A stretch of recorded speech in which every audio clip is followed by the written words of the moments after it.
Hello guys! Happy Father's Day!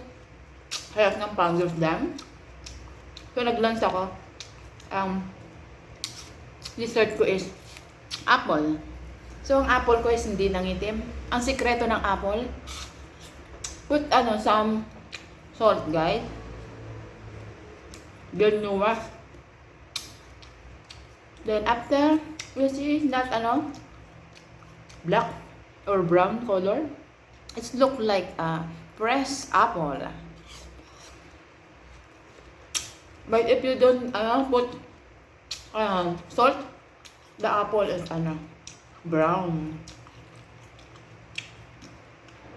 That's all my tip today. Wash in a little with salt. Thanks for watching.